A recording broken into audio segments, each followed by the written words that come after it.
Hello students, welcome to our YouTube channel geometry-school.in। एक बार फिर आप सबका स्वागत है। मेरे साथ मैं डिम्पल राणा और आपके लिए लेके आई हूँ आपके अपकमिंग एग्जाम RIMC जो जून में भी 3 जून को कंडक्ट होने वाला है, उसके लिए सुपर मॉक टेस्ट नंबर 2, जहां पर हम वापस से आपको कराएंगे 75 क्वेश्चंस बिल्कुल एग्जाम पैटर्न पर।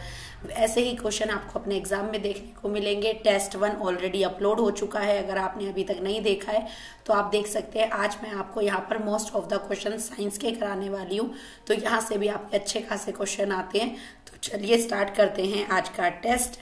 स्टूडेंट, अगर आप ज्वाइन करना चाहते हैं हमारा हॉस्टल ज्योमेट्री स्कूल यूपी सैनिक के लिए, तो आप हमारा निश्चय बैच ज्वाइन कर सकते हैं। साथ ही रैंकर्स बैच हमारा गोइंग ऑन है, ये हमारे RIMC एस्पिरेंट्स के लिए ये दिसंबर तक रन करने वाला है।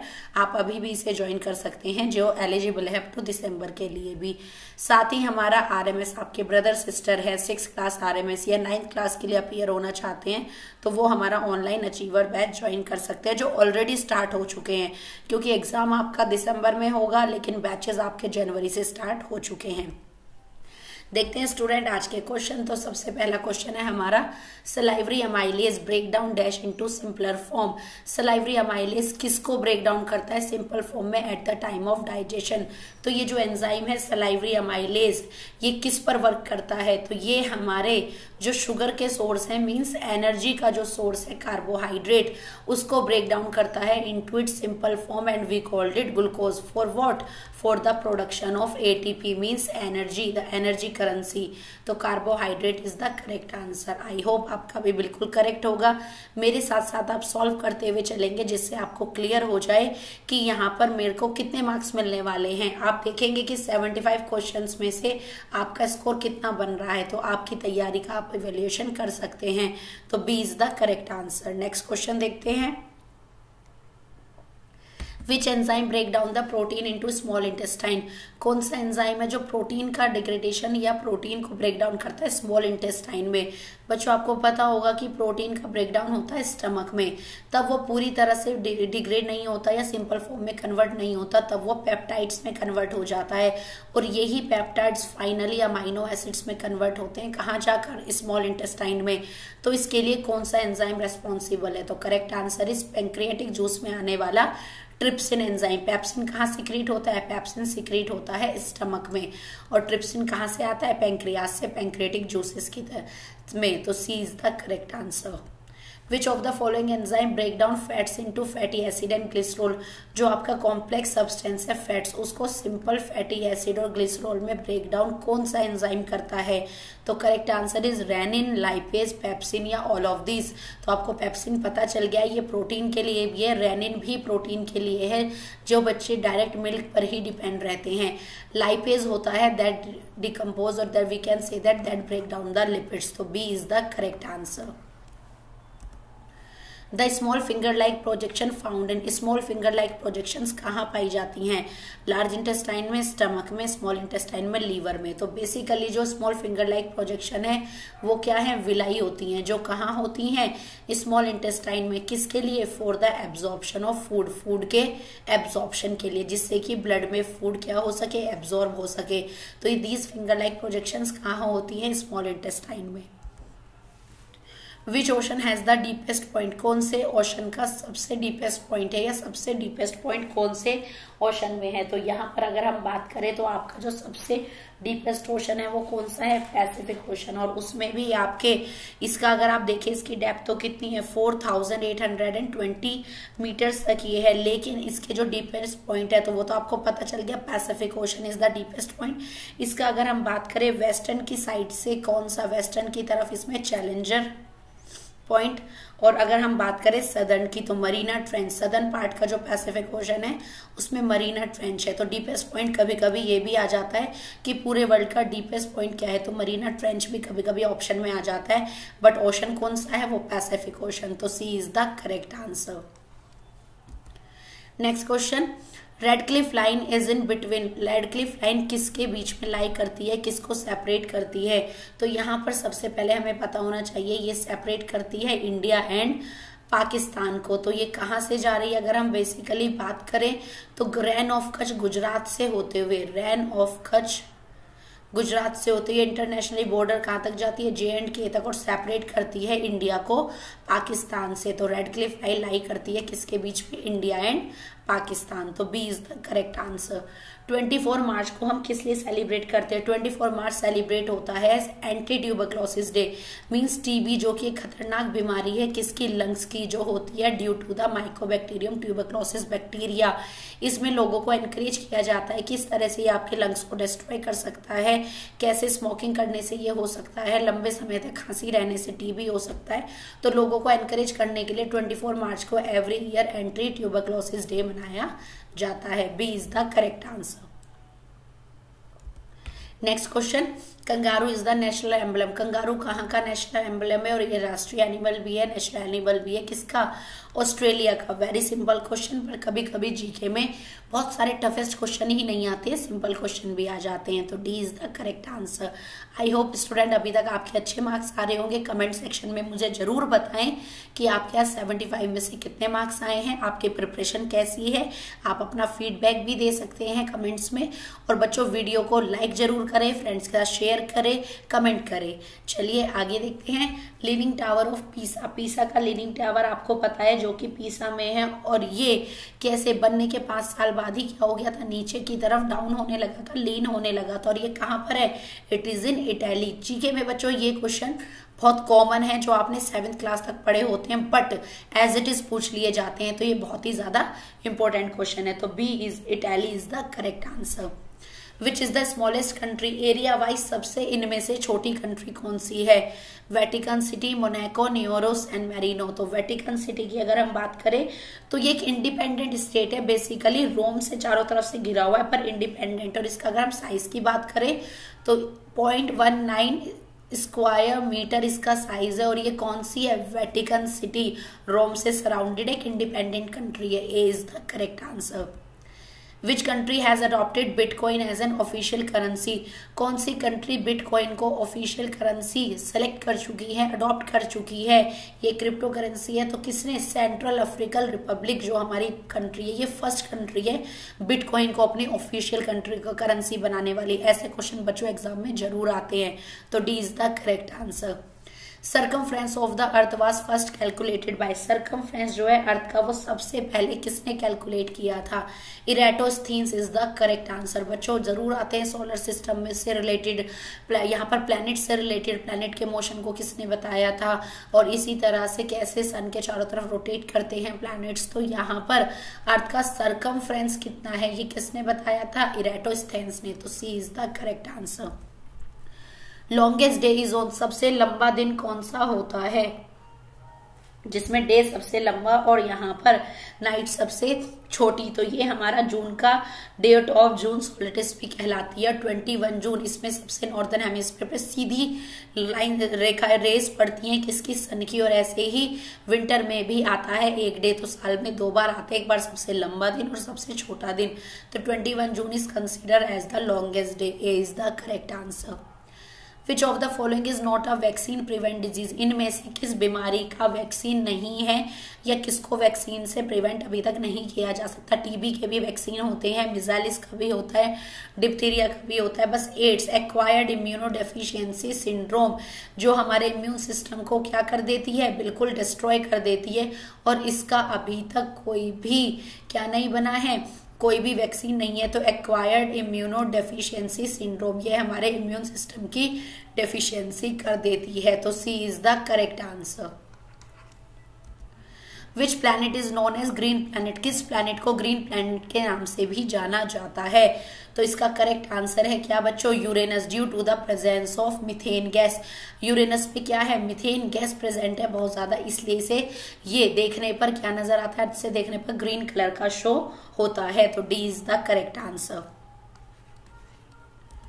Dash deficiency lead to a condition called pellagra.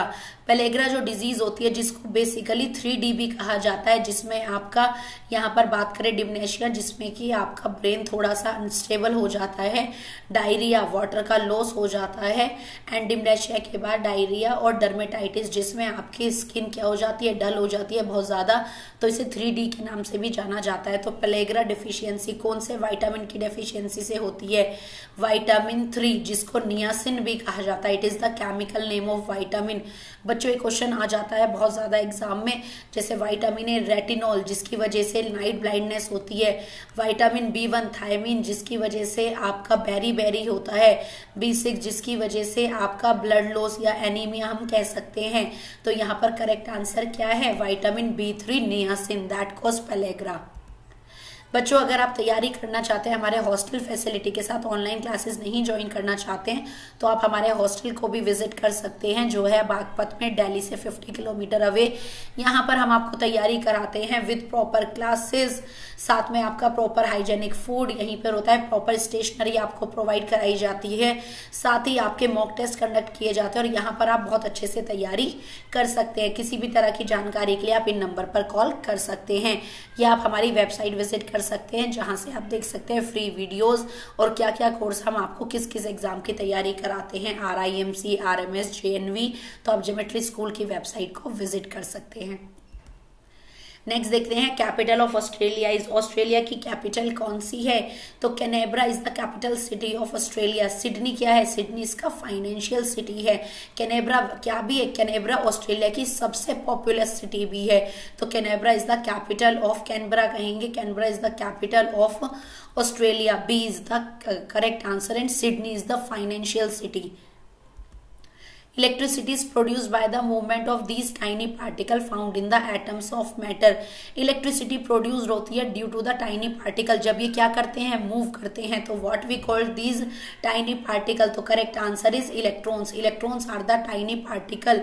Atom का ये पार्ट होता है, आपको पता है मैटर किससे बना है, एटम से बना है। एटम किससे बने हैं, इलेक्ट्रॉन्स, प्रोटॉन्स एंड न्यूट्रॉन्स। तो these are the subatomic particle. तो जब भी किसी एटम में इलेक्ट्रॉन रोटेट करते हैं तो ये टाइनी पार्टिकल क्या करते हैं, इलेक्ट्रिसिटी का प्रोडक्शन करते हैं। तो B is the correct answer. Anions are attractive. Anions क्या होते हैं, एनायंस आर द कह सकते हैं चार्ज पार्टिकल और element that contain the negative charge. तो ये किसकी तरफ जाएंगे, they will attract toward the anode. तो ये किस पर इकट्ठा हो जाएंगे, they will attract towards the anode because anode is a positively strand. तो ये नेगेटिव चार्ज किसकी तरफ जाते हैं, पॉजिटिव की तरफ। तो अगर आप करते हैं कोई भी एक्सपेरिमेंट तो आपका जो एनोड है उस पर कौन डिपॉजिट हो जाएंगे, सारे एनायंस आकर उस पर डिपॉजिट हो जाएंगे। तो B is the correct answer.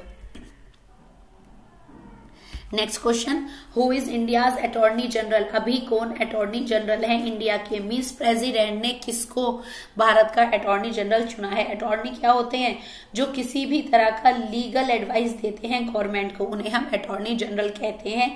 और जो अभी बने हैं लेटेस्ट वो कौन है, उनका नाम है यहाँ पर सीनियर एडवोकेट R वेंकटरमनी। तो यहाँ पर करेक्ट आंसर है बी। तो ये अभी इंडिया के अक्टूबर में बने हैं R वेंकटरमनी। तो B is the correct answer, क्योंकि बच्चों आपके कम से कम 6-7 क्वेश्चन करंट अफेयर्स के भी आते हैं। Next question, which mammal does not have vocal cord.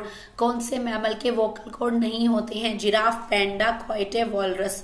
तो करेक्ट आंसर इज जिराफ। वैसे तो डॉल्फिन के भी नहीं होते हैं, लेकिन यहाँ पर ऑप्शन में डॉल्फिन नहीं है, तो किसके वोकल कॉर्ड नहीं होते हैं, जिराफ का वोकल कॉर्ड नहीं होता है। नेक्स्ट क्वेश्चन की तरफ बढ़ते हैं। How many countries are there in Great Britain. Great Britain की अगर हम बात करें तो यूके का ये पार्ट है, यूके में जो है कितनी कंट्रीज से मिलके बना है। तो करेक्ट आंसर क्या है, 4। बच्चों इस तरह के जीके के क्वेश्चन जरूर आते हैं आपके। तो ग्रेट ब्रिटेन में कितने हैं कंट्रीज है, 4 कंट्रीज आर देयर। और वो कौन कौन सी हैं, इंग्लैंड,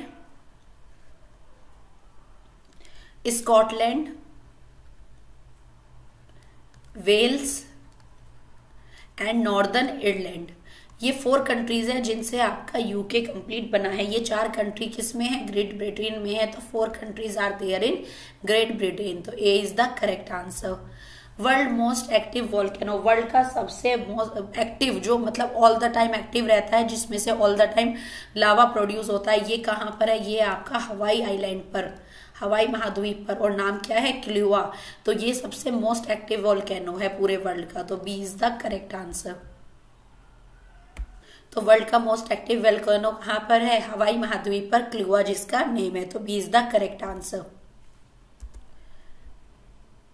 नेक्स्ट क्वेश्चन देखते हैं। Which acid is produced when milk get sour, जब मिल्क सोर हो जाता है, खट्टा हो जाता है, तो जो उसमें लैक्टोज शुगर है उसमें कौन सा एसिड बन जाता है? तो lactose will convert into lactic acid. तो लैक्टोज किसमें चेंज हो जाता है? It changes into lactic acid. तो B is the correct answer. Excise duty is levied on, excise duty जो होती है वो किस पर लिवाइड की होती है? जो मटेरियल किसी भी कंट्री में आ रहा है, इंपोर्ट हो रहा है, या यहाँ से जा रहा है, या किसी भी गुड्स को बनाने में, प्रोड्यूस करने में, या सामान को बेचने में। बेसिकली जब भी आप अपनी कंट्री से बाहर एक्सपोर्ट करते हो तो उस पर आपको एक चार्ज देना होता है, एक्साइज ड्यूटी देनी होती है। And this is export of goods. ये किस पे लगता है? माल को बाहर भेजने पर। B is the correct answer. A dash is the female reproductive organ of the flower, किसी भी फ्लावर का जो फीमेल रिप्रोडक्टिव पार्ट है उसको क्या कहा जाता है? तो बेसिकली ये किससे बनता है? Stigma, style and this swollen part is known as ovary. और ये तीनों मिलकर क्या बनाती हैं? पिस्टिल। तो pistil is the female reproductive part of an organ. तो B is the correct answer.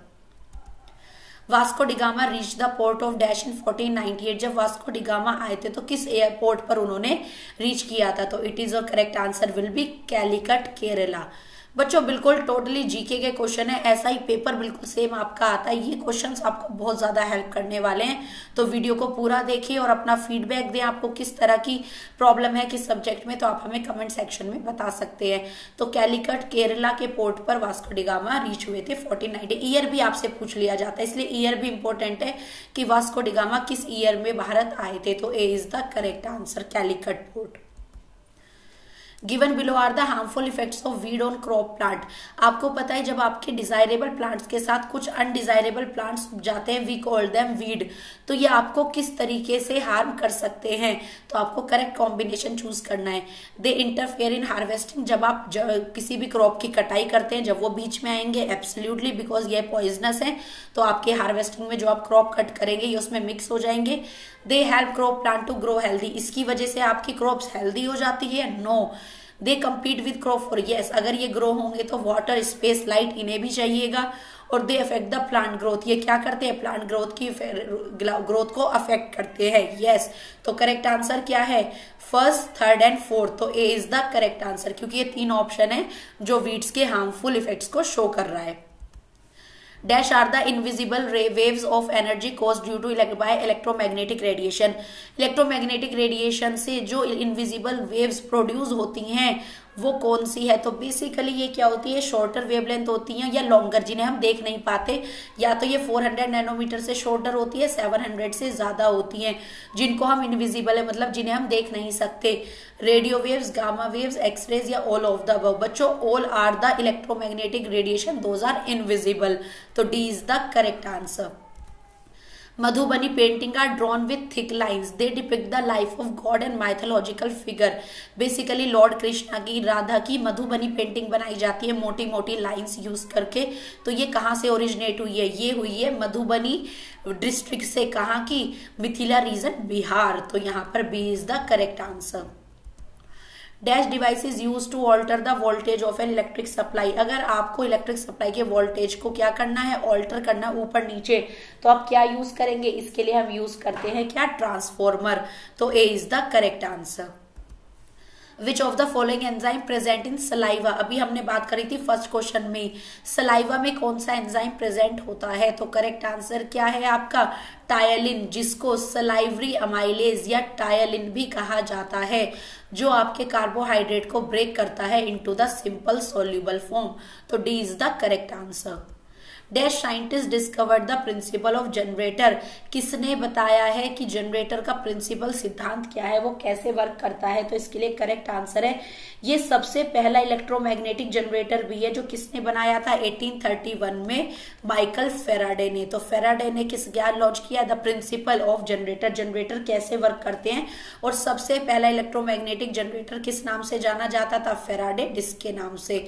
तो यहाँ पर करेक्ट आंसर हो गया आपका option number D. Next question देखते हैं। Infection and bleeding of gums and tooth decay cause. जब आपके गम्स में ब्लीडिंग होती है, दांतों में कैविटी लग जाती है, तो ये बीमारी क्या कहलाती है? We called it pyorrhea. दांतों में क्या लग जाता है? पायरिया। बच्चों ये RIMC का क्वेश्चन है, आया हुआ भी है। नेक्स्ट क्वेश्चन देखते हैं बच्चों इसके बाद। America space shuttle reach to the end of solar system. अभी तक अमेरिका का स्पेस शटल है जो सोलर सिस्टम को भी रीच कर गया है, सबसे ऑर्बिट से बाहर तक जाने वाला ये पहला आपका क्या है स्पेस शटल है, और इसका करेक्ट नेम है Voyager 1। B is the correct answer, जिसने सोलर सिस्टम के क्या कर दिया स्पेस शटल जो एंड तक पहुंच गया है, तो B is the correct answer. An influential statesman and scientist who proved that lightning was actually an electric spark। अभी हमने बात करी थी कि इलेक्ट्रॉन्स के मूवमेंट से क्या होती है, लाइटनिंग जनरेट होती है। तो ये किसने बताया था, बेंजामिन फ्रैंकलिन ने डिस्कवर किया है कि कैसे इलेक्ट्रिसिटी की खोज भी इन्होंने ही की है।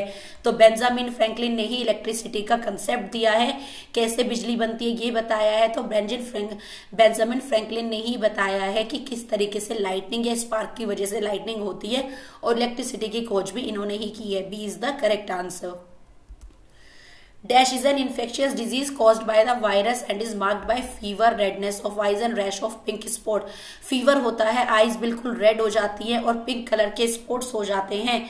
ये बेसिकली कौन सी डिजीज है, तो इसे रुबोला भी कहा जाता है, और इसे ड्राई में 3 डे मिजालिस भी कहा जाता है। 10 डे मिजालिस हम इसको कहते हैं। तो मिजालिस इज द करेक्ट आंसर, और ये 10 डे मिजालिस के नाम से भी जानी जाती है, इसको रुबोला भी कहा जाता है। तो C is the correct answer. Tiny worms which block the lymph vessels are responsible for the infection of the body। जब आपकी बॉडी में लिम्फेटिक वेसल जहां आपके फाइटर टी सेल्स प्रेजेंट होती है उनको ब्लॉक कर देते हैं और आपको हो जाता है इन्फेक्शन। तो ये टाइनी वर्म्स किस डिजीज को करते हैं, क्या डिजीज बच्चों, एवरी ईयर आपके 2-3 क्वेश्चन तो डिजीज से ही आते हैं, जो भी आपने जीके में डिजीज पढ़ी है। तो इसके लिए जो रेस्पॉन्सिबल डिजीज है वो है फ्लेरिएसिस, जो होती है due to the worms, and the name of those worm जो अफ्रीकन लोगों को बहुत ज्यादा होती है, दैट इज वाउचेरिया ब्रोंकोफ्टाई। इसको करने वाला वर्म कौन सा है, वाउचेरिया ब्रोंकोफ्टाई। तो ये यहाँ पर करेक्ट आंसर है फ्लेरिएसिस। तो D is the correct answer. In plant growth is due to dash tissue. जब आपके प्लांट्स क्या करते हैं, ग्रोथ करते हैं, तो किसकी वजह से उनमें ग्रोथ होती है, मींस सेल्स कंटिन्यूअसली डिवाइड करती है। परमानेंट टिश्यू, मेरिस्टेमेटिक, टेस्मेनिया या पेरेन्काइटोमस। तो correct answer is meristematic tissue. Meristematic ही आपकी डिवाइडिंग सेल्स होती हैं जो कंटिन्यूअसली डिवाइड करते रहते हैं और फाइनली कन्वर्ट हो जाते हैं किसमें जाके, परमानेंट टिश्यू में। The roots, stem, branches and leaves of the plant are its part. क्या कहलाते हैं, जो रूट्स होते हैं जो बेसिकली आपके वो पार्ट्स है जो नया प्लांट को अराइज भी कर सकते हैं, इनको हम कहते हैं वेजिटेटिव पार्ट। तो these are known as the vegetative part. और बेसिकली फ्लावर का वो पार्ट जो क्या करते हैं, गैमीट प्रोड्यूस करते हैं, उन पार्ट को हम गैमेटिक पार्ट्स कहते हैं। तो वेजिटेटिव रूट्स, स्टेम, ब्रांचेस, जैसे ब्रायोफाइलम में लीफ से ही नया प्लांट अराइज हो जाता है। तो vegetative is the correct answer. A wild goat having long curved horns found in the mountain region of Europe, Africa and Asia में ये गोट पाई जाती हैं। इनके जो हॉर्न्स होते हैं वो कर्व होते हैं, मेल्स के और ज्यादा कर्व होते हैं, फीमेल के कम कर्व होते हैं। तो ये गोट्स किस नाम से जानी जाती है, दे नोन एज एल्पाइन आइबेक्स के नेम से हम इनको जानते हैं। माउंटेन एरिया में पाई जाती है, एशिया, अफ्रीका, यूरोप के। तो D is the correct answer. The berries of this plant contain poisonous substance atropine and called belladonna. The plant is, बच्चों आपने देखा भी होगा एशियाटिक कंट्री में रोड के साइड पे ये प्लांट अराइज हो जाते हैं, जिनकी ये जो बॉल लाइक बेरीज है इनके अंदर एल्कलॉइड्स होते हैं जिनका नाम है एट्रोपाइन, जो क्या करते हैं, डिजीज कॉज कर देते हैं, पॉइजनस हैं। और इनको क्या भी कहा जाता है, इन्हें बेलाडोना और इन्हें डेडली नाइट शेड भी कहा जाता है। B is the correct answer. Khichdi Amavasya is celebrated in dash in which lord Yaksh is invited and offered khichdi. Basically ये कहाँ का फेस्टिवल है जिसमें खिचड़ी बनाई जाती है अमावस्या को, और लॉर्ड याकाश को इनवाइट किया जाता है और ऑफर की जाती है उन्हें खिचड़ी। तो कहाँ पर होता है ये बेसिकली जो कश्मीर के ब्राह्मण्स होते हैं वो इसे सेलिब्रेट करते हैं। तो C is the correct answer. Dash is the oldest and the first civilization of India in 300 BC। Very very important question. सबसे पुरानी सिविलाइजेशन सभ्यता कौन सी है, इंडस नदी के किनारे मिलने वाली इंडस वैली सिविलाइजेशन। तो B is the correct answer. Which one of the following did Alfred Barnett Nobel invent. Alfred Barnett Nobel ने किसका इनमें से इन्वेंशन किया था। हर बार साइंटिफिक डिवाइसेस से इन्वेंटर से एक क्वेश्चन या 2 क्वेश्चन जरूर आता है। तो एल्फ्रेड नोबल को किसका क्रेडिट जाता है, इन्होंने इन्वेंट किया था डायनामाइट। तो D is the correct answer. What is the reason for red colour of the red soil? जो रेड सॉइल होती है उसमें कौन सा पिगमेंट होता है जो उसको रेड कलर प्रोवाइड करता है? बेसिकली रेड किसकी वजह से होता है? You know that iron. तो आयरन की प्रेजेंस, फेरस की प्रेजेंस से कोई भी सॉइल है वो रेड कलर की शो होती है। C is the correct answer.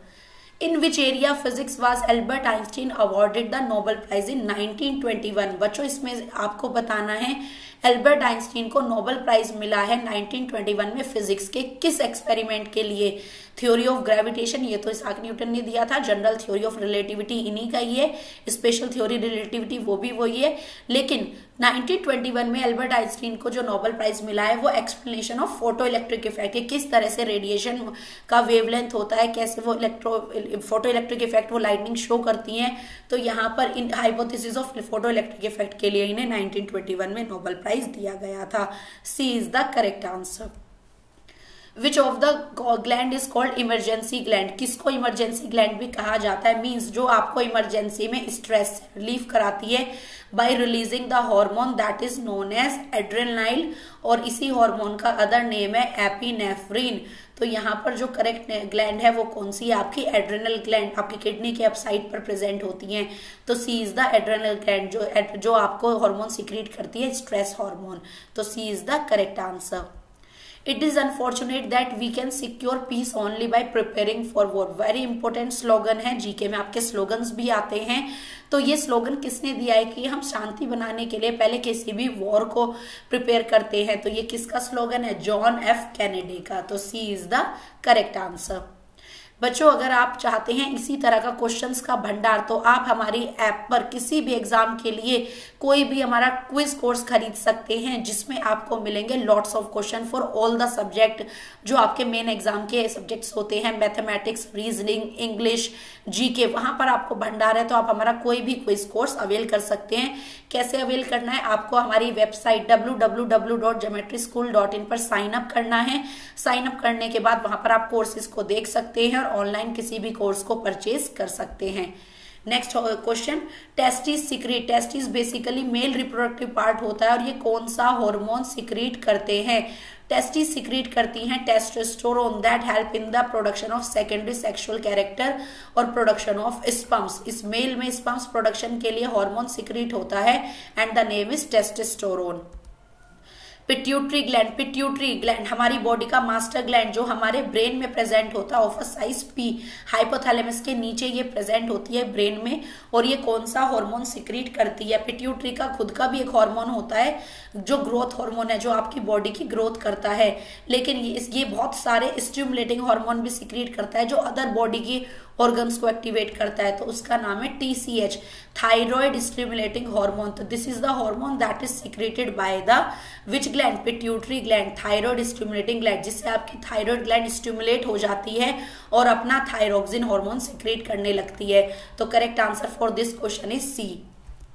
Mushroom is mushroom आपका क्या है? मशरूम आपने देखा भी होगा रेनी सीजन में कहीं भी काउडंग होता है या कहीं भी आपका खाद पड़ा होता है, उस पर फंगस ओरिजिनेट हो जाती हैं।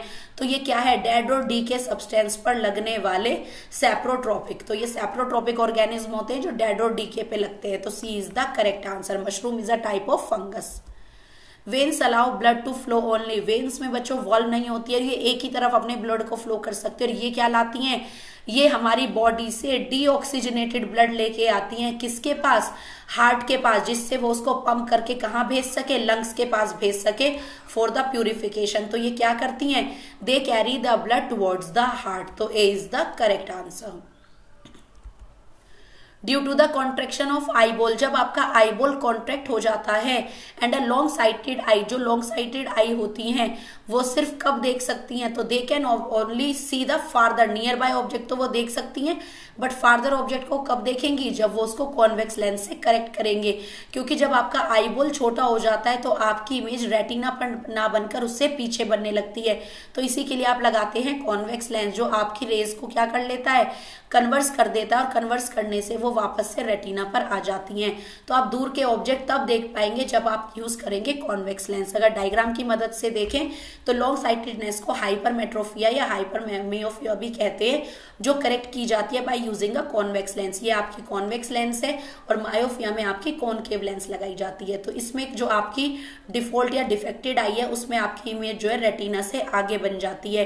तो रेटिना पर लेंस को कन्वर्स करने के लिए हम कॉन्वेक्स लेंस लगाते हैं। तो A is the correct answer.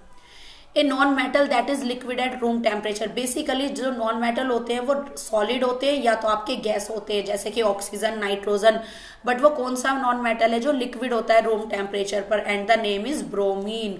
Br इसका सिंबल है, आप इसे लेबोरेटरी में बॉटल्स में देखेंगे। तो bromine is the non metal. Sonority is the ability, sonorous means producing sound. तो ये मेटल्स की क्या होती है, एबिलिटी होती है साउंड प्रोड्यूस करने की। तो they produce a ringing side. जब भी कोई हार्ड ऑब्जेक्ट मेटल इन पे या मेटल आपस में है, कोई मेटल एक दूसरे को टच करते हैं तो उनमें से साउंड निकलती है और इस प्रॉपर्टी को हम सोनरस या सोनरिटी कहते हैं। तो B is the correct answer. Which of the following is not a characteristic of metal. इनमें से मेटल्स की कैरेक्टरिस्टिक क्या नहीं है। वो ब्राइटली शाइन करते हैं, यस, जैसे एल्यूमिनियम को, गोल्ड को आप पॉलिश कर दो तो वो शाइन करेंगे। वो रूम टेम्परेचर पर सॉलिड होते हैं, एब्सोल्युटली, बस मरकरी एक एक्सेप्शन केस है। इनको हम वायर्स बना सकते हैं, यस, हम कॉपर के, आयरन के और एल्यूमिनियम के वायर बनाते हैं, but they are the good conductor. तो ये क्या पूछा है, नॉट अ कैरेक्टरिस्टिक। तो ये कैरेक्टरिस्टिक नहीं है किसका, मेटल्स का। तो B is the correct answer.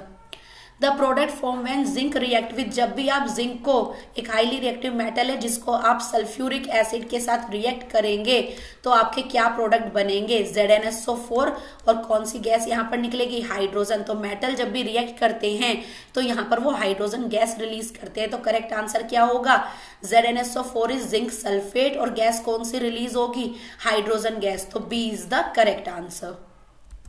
The order of reactivity of metal. Metal की जो ऑर्डर है हाईली रिएक्टिव का, तो मेटल्स आपको पता है तेजी से रिएक्ट करते हैं वाटर के साथ, ऑक्सीजन के साथ, एसिड्स के साथ। तो इनकी रिएक्टिविटी सीरीज में अगर हम बात करें तो सबसे हाईली रिएक्टिव मेटल है आपका पोटेशियम। पोटेशियम के बाद सोडियम, धीरे धीरे रिएक्टिविटी कम होती जाएगी, then calcium, then magnesium, then aluminium, इस तरीके से। तो सबसे हाईली रिएक्टिविटी सीरीज क्या है, potassium, sodium, calcium, magnesium. B is the correct answer. Reactivity series आप यहां से लर्न कर सकते हैं, potassium, sodium, calcium, magnesium, aluminium, zinc, ferrum, tin. जैसे जैसे आप नीचे जाएंगे तो लेस रिएक्टिव मेटल आपके आ जाएंगे। आपने देखा है गोल्ड और सिल्वर को आप जब लंबे समय तक पहनते हैं तो धीरे धीरे वो डल होते चले जाते हैं क्योंकि ये स्लोली रिएक्टिव है। लेकिन पोटेशियम, सोडियम को अगर जैसे ही आपने कैरोसिन ऑयल में रखते हैं, इनको जैसे ही आप इन्हें बाहर निकालोगे ये ऑक्सीजन की प्रेजेंस में आते ही बर्न होना स्टार्ट कर देंगे। तो सबसे हाईली रिएक्टिव मेटल है ये आपके, और सॉफ्ट भी है, आप इन्हें नाइफ से कट कर सकते हो। लेकिन ये एक्सेप्शन केस है, मेटल जनरली हार्ड होते हैं लाइक आयरन, कैल्शियम, बट ये इतने सॉफ्ट हैं कि आप इन्हें कट कर सकते हो। और ये क्वेश्चन पूछा भी जाता है, विच of the following has highest carbon content. इनमें से कोल में कौन सा सबसे हाईएस्ट कंटेंट जिसमें 90% तक कार्बन होता है। सारे ही आपके कोल की वेराइटी है, but anthracite is the carbon content, highly carbon content coal है आपका। A is the correct answer. A bird that migrate to India during winter. Winter के दौरान ये माइग्रेट करके हुए इंडिया में आ जाते हैं, तो ये कौन सी बर्ड है, we call them migratory bird. And which bird, Siberian crane is the bird जो माइग्रेट करते हुए आती है to India in the winter. B is the correct answer. Which of the following is responsible for growth. अगर आपको body में growth होती है तो किस वजह से होती है, due to the cell division. जब आपकी एक सेल से 2 डॉटर सेल बन जाती है तो इस तरह से हमारी सेल डिवाइड होती है। तो B is the correct answer. The lowest level of organisation in multicellular organism. सबसे लोवेस्ट लेवल क्या है, तो सबसे छोटा होता है सेल, सेल से बनते हैं टिश्यूज, टिश्यूज से बनता है ऑर्गन, और ऑर्गन से बनता है क्या आपका ऑर्गन सिस्टम। तो सबसे छोटा जो ऑर्गेनाइजेशन है लोवेस्ट लेवल वो आपका क्या है, cell, because it is the structural और the functional unit of cell. तो A is the correct answer. Which of these is a master gland. हमारी बॉडी की मास्टर ग्लैंड किसे कहते हैं, जो हमारे अदर ऑर्गन्स को, अदर ग्लैंड्स को एक्टिवेट करती है। तो correct answer is pituitary gland. A is the correct answer. A non luminous flame appeared. Non luminous जो सबसे नॉन ल्यूमिनस जोन होता है, जहां से सबसे हॉटेस्ट पार्ट भी होता है, जहां पर पूरा कार्बन बुरी तरह से बर्न हो जाता है, वो कौन से कलर का होता है? तो आप डायग्राम में भी देख सकते हैं, it is the hottest part और non luminous zone, that is B. Blue colour is the non luminous flame का कलर होता है ब्लू कलर। सबसे आप देख भी पा रहे होंगे, मॉडरेटली हॉट आपका ऑरेंज और लीस्ट हॉट आपका डार्क जोन यहाँ पर yellow. The two type of sex chromosomes, two types के सेक्स क्रोमोसोम्स होते हैं मैमल्स में, they are X and Y. तो करेक्ट आंसर क्या है? मैमल्स के जो क्रोमोसोम्स होते हैं वो क्या होते हैं? X for female and X Y for male. जो ये मेल सेक्स डिटर्मिनेशन में भी काम आते हैं। तो एक्स क्या है? फीमेल के लिए होता है, और एक्स वाई क्या होता है? मेल के लिए होता है। तो A is the correct answer. To reduce drag, automobile, ship and aeroplane are given. Drag means the जो यहाँ पर सॉलिड और लिक्विड गैसेस की वजह से जो लगने वाला फ्रिक्शन है, उसको कम करने के लिए, फ्रिक्शन कम करने के लिए जो ऑटोमोबाइल्स है उन्हें कैसी शेप दी जाती है? जो आपके एरोप्लेन्स होते हैं तो उन्हें हम फिशेस की तरह शेप देते हैं, जिसको हम स्ट्रीमलाइन शेप कहते हैं। तो B is the correct answer. The disadvantage of friction, friction basically क्या है? इट इज द फोर्स जो हमेशा किसी भी मोशन के अपोजिट डायरेक्शन में लगता है। तो अपोजिट डायरेक्शन में लगने वाला फोर्स क्या कहलाता है? फ्रिक्शन, जो आपके मोशन को रोकता है। तो इसके क्या क्या नुकसान है? ये क्या भी है? ये आपके लिए एक नेसेसरी इविल है। फ्रिक्शन को हम नेसेसरी इविल भी कहते हैं, क्योंकि अगर फ्रिक्शन नहीं लगा करता तो आपकी कार के ब्रेक नहीं लग पाते। लेकिन इसके कुछ डिसएडवांटेज भी है, जिसकी वजह से चीजें फट जाती हैं, वियर टियर हो जाती है, जैसे आपके जूतों के सोल घिस जाते हैं, मशीन के पार्ट गर्म हो जाते हैं, इससे एनर्जी और फ्यूल का वेस्टेज भी होता है। तो all are the correct answer, क्योंकि फ्रिक्शन की वजह से ये सारी चीजें होती हैं। तो दीज आर द डिसएडवांटेज, इसलिए फ्रिक्शन को नेसेसरी इविल कहा जाता है, जो जरूरी भी है। वरना बोर्ड पे लिखना, नोटबुक पे लिखना, किसी भी रफ सरफेस पे चीजों का रुक जाना, ये पॉसिबल नहीं होता अगर फ्रिक्शन फोर्स नहीं होता तो। The atmospheric pressure of a place, किसी भी प्लेस का एटमॉस्फेरिक प्रेशर क्या होता जाता है? जब आप जितना ज्यादा एल्टीट्यूड पे जाएंगे वहां पर आपका क्या होगा? ये डिक्रीज होता जाएगा, क्योंकि एयर का प्रेशर जो है वो डिक्रीज होता जाता है जैसे जैसे आप एल्टीट्यूड पर बढ़ते चले जाते हैं, पहाड़ी इलाकों पर चलते जाते हैं। तो C is the correct answer. The body vibrating with a higher frequency, अगर कोई बॉडी कंटिन्यूअसली इस तरह से हाई वेवलेंथ फ्रीक्वेंसी के साथ वेव कर रही है, तो फ्रीक्वेंसी जो है बॉडी, तो उसकी साउंड कैसी होगी? It has a shrill sound, बहुत ज्यादा कपकपी साउंड होगी और हाइयर हो जाएगी पिच। तो B is the correct answer. Electrolysis of a solution of sodium chloride produce, अगर आप इलेक्ट्रोलिसिस करते हैं, मींस NaCl का इलेक्ट्रोलिसिस करते हैं इन अ सॉल्यूशन, तो यहाँ पर क्या क्या होगा? Chlorine gas at the anode या hydrogen gas at the cathode. तो अभी हमने बताया था एनोड क्या होता है? पॉजिटिवली इलेक्ट्रोड होता है, और क्लोरीन पर कौन सा चार्ज है? Negative charge. तो Na पॉजिटिव, Cl नेगेटिव, तो नेगेटिव कहाँ जाएंगे? पॉजिटिव की तरफ। तो क्लोरीन गैस कहाँ मूव करेगी? एनोड की तरफ। तो B is the correct answer. Move on to the next question. The headquarter of United Nation, United Nation UNO क्या है? एक ऑर्गेनाइजेशन है जो आफ्टर वर्ल्ड वॉर, जब 1945 में सेकेंड वर्ल्ड वॉर खत्म हुआ था, तो उसी के दौरान कुछ कंट्रीज ने मिलकर कॉन्फ्रेंस किया था अप्रैल टू जून में, जिसमें सभी की सहमति से एक यूनाइटेड नेशन ऑर्गेनाइजेशन बनाया था, जो वर्क करता है हर नेशन के किसके लिए? फंडिंग के लिए, एजुकेशन के लिए, पीस के लिए। इनका क्या काम है? सारे नेशंस मिलके इसमें क्या करते हैं? हेल्प करते हैं। बहुत सारी ऑर्गेनाइजेशन इसके अंदर आती हैं, लाइक WHO, FAO, ILO। तो यूनाइटेड नेशन ऑर्गेनाइजेशन का हेडक्वार्टर कहाँ है? तो it is in New York, USA। A is the correct answer. बहुत इंपॉर्टेंट क्वेश्चन है डिफेंस एग्जाम के लिए, कोई भी एग्जाम हो, RIMC, RMS, सब में आता है इसका क्वेश्चन। UN डे, तो यूनाइटेड नेशन डे हम मनाते कब है? बहुत बच्चों ये क्वेश्चन बहुत इंपॉर्टेंट है, आप इनको तो छोड़ के ही नहीं जा सकते, क्योंकि ये आपको हर बार रिपीट मिलते हैं। तो यूनाइटेड नेशन डे हम इसके फाउंडेशन डे के दिन बनाते हैं। 24 अक्टूबर को यहाँ से इन्होंने अपना फाउंडेशन डे मीन्स वर्क करना स्टार्ट कर दिया था। तो C is the correct answer. The headquarter of International Court of Justice, और UN में ही एक इंटरनेशनल कोर्ट ऑफ जस्टिस होते हैं, ICJ होते हैं, जो इंटरनेशनल कोर्ट है जो UNO की तरफ से काम करता है, और इसका हेडक्वार्टर कहाँ है? It is in the piece palace. ये हेग में एक पीस पैलेस जगह है, और कहाँ पर है? हेग। हेग आपका नीदरलैंड में है। तो B is the correct answer. Okay student, तो चलिए देखते हैं। Student, these were your today's 75 question. I hope आपने पूरा वीडियो देखा होगा। अपने आंसर जरूर बताएं कमेंट सेक्शन में कि आज आपके कितने आंसर यहाँ पर करेक्ट थे। तो वीडियो अच्छा लगे तो लाइक करें, शेयर करें और कमेंट सेक्शन में अपना फीडबैक जरूर दें। बच्चों अगर चैनल को सब्सक्राइब नहीं किया है तो कर लीजिए, जिससे आपको अपकमिंग वीडियोस का नोटिफिकेशन मिलता रहे। These were very important question, इनको छोड़ के जाने की गलती बिल्कुल मत करना। सेम ऐसे ही क्वेश्चन आपको अपने एग्जाम में मिलेंगे और आप श्योरली 50+ इनसे लेके आएंगे। Okay student, bye, see you in the upcoming next videos, bye bye.